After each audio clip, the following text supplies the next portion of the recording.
It's been 39 years since the Bruins last won a Stanley Cup, but hopes were high this season. Perhaps they are not as high now that the Bees were dismantled in Game 1 by the Tampa Bay Lightning. Our resident hockey expert Tom Kelley has more on the disappointment of Game 1.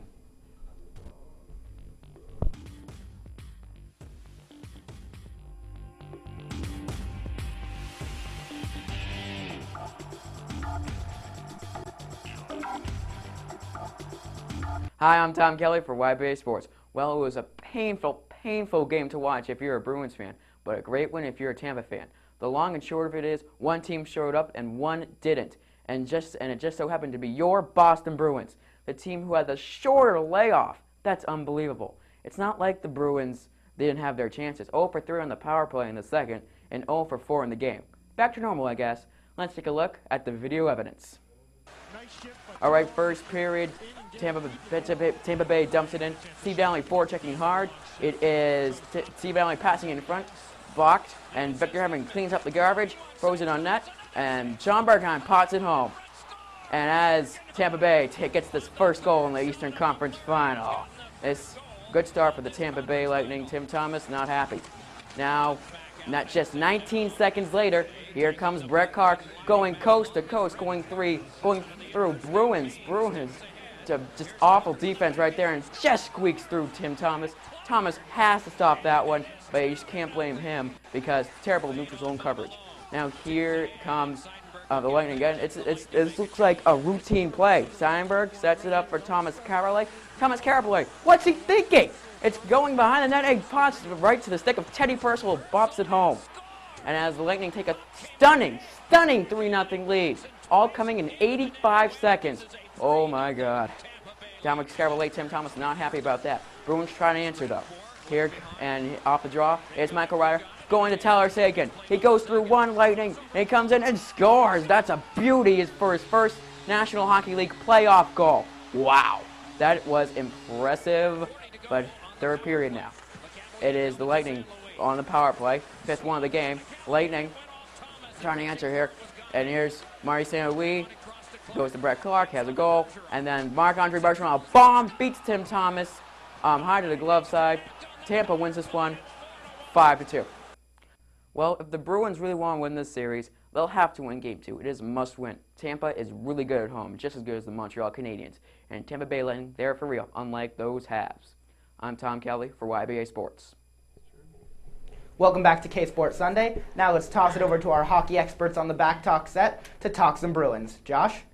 Thanks, Max. All right, I'm with Jason, Mr. Tripiano once again, and Nicholas. So, my thoughts on the Bruins last night, it was obviously something that you weren't expecting as a Bruins fan. That both teams had long layoffs. You expected a lot of rustiness. Tampa Bay came out firing, and to me, I think you just got to give credit to Guy Boucher? Gabe Boucher for his, he clearly did a terrific job keeping his team in check. And let's face it, their offense, I don't think the Bruins have seen this kind of offensive depth all playoffs long. The Flyers didn't have it, neither did the Canadiens. What do you think?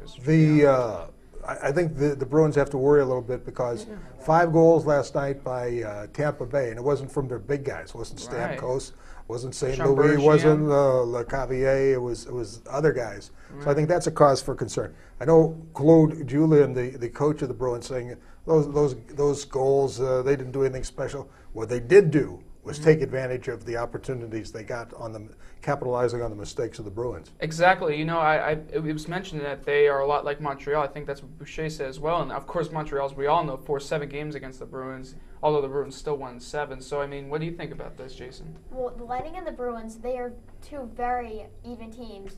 They have great goaltending. They have explosive offense. Unfortunately, the Bruins lost one of their great offensive guns. Bergeron. Patrice Bergeron, who unfortunately got a concussion in the Flyers series. Best player. They finished with the same regular season record. Before Game 1, they both had a 7-game winning streak, and it was going to be the team that made too many mistakes. Unfortunately, that was the Bruins. We saw Seidenberg in front of the net without a stick, and he kicked it to a Lightning player, and he easily put it in. We saw Caberlet just giving it up, giving the puck up for no reason, and it cost the Bruins to lose by 3 goals. I'm actually not that worried about the Bruins after Game 1. You saw a couple of silly mistakes, Thomas missing a shot that he doesn't usually miss, and I don't expect him to miss for the rest of the series. Caberlet makes, just a dumb play, but even though he hasn't shown it, he's a very smart player. He shouldn't be making those plays, and it's not going to happen consistently in this series. You had some bright spots for the Bruins. Tyler Seguin with the awesome goal in his first playoff shot. He could be a bright spot. Patrice Bergeron becoming more and more healthy. A lot of people think he's going to play in Game 2. If not then in Game 3. I think the Bruins just let one slip away from them. You saw a little bit of rust from the 8-day layoff. And, I really think that the Bruins will be able to turn it around and win Game 2 at home. What do you guys think of the What do you guys think of the Bruins' chances to win Game 2? Well, I guess you think it's a must-win, of course. You think they have to take it. And, you mentioned Bergeron perhaps could play. That could be huge for them. Seguin showed a lot of positive outlook, I think. And also, I feel like Thomas now sort of has something in his mind that, he gave up 5 goals. He didn't leave a good impression in Game 1. Yes, he's been spectacular in the playoffs, but I feel like he needs to show more against Tampa Bay to really prove to the critics and anyone else who's dismissed him over the years. You know what? On the big stage, in the Eastern Conference Finals, I'm going to lead my team to the Stanley Cup Finals. So I feel like it's a must-win. But then again, people must remember that Montreal won the first 2 games of the first round series, and everyone counted the Bruins out. They still won in 7 games, and that was a very similar team to Tampa Bay. So what do you think? Let's look at the big picture. More team speed, Tampa Bay, right? Yeah, they're like bees in front of it. They just watch the first goal. They're basically their whole team is in front of that net. About 2 Bruins. Special teams play, big edge, Tampa Bay. Yeah. Yep. Killing penalties, scoring on the power play. Bruins, 4 power plays last night, 4 shots total. That's awful. Awful. Yeah. Well, the battles in the corner and along the boards, won by Tampa Bay. I think there's cause for concern. Really? All right. Do you see them winning Game 2? I think that's a possibility, but there was something that happened at the end of the game when Lucic threw the sucker punch, Horton threw a punch in there. After the game, Guy Boucher, the coach of the Lightning, was interviewed. Remember, they had a 2-man advantage on the power play for the last 36 seconds. Yeah. He didn't put out his big guys. He put out another unit. And he was asked after the game, and he showed so much class because he said, no matter how the game ends, you must respect the opposition and show respect for the game. Right. He's got something now he can another little perk he can give to his team. Let them go at it. Right. No, he's saying, look how these guys played. We frustrated them. We play our game. We can get another one here.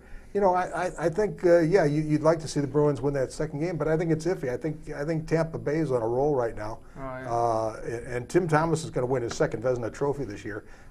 He had a subpar early portion of the game, but he made some great saves later on. Do you think that this team really does miss Bergeron as much as people say, or do you think maybe?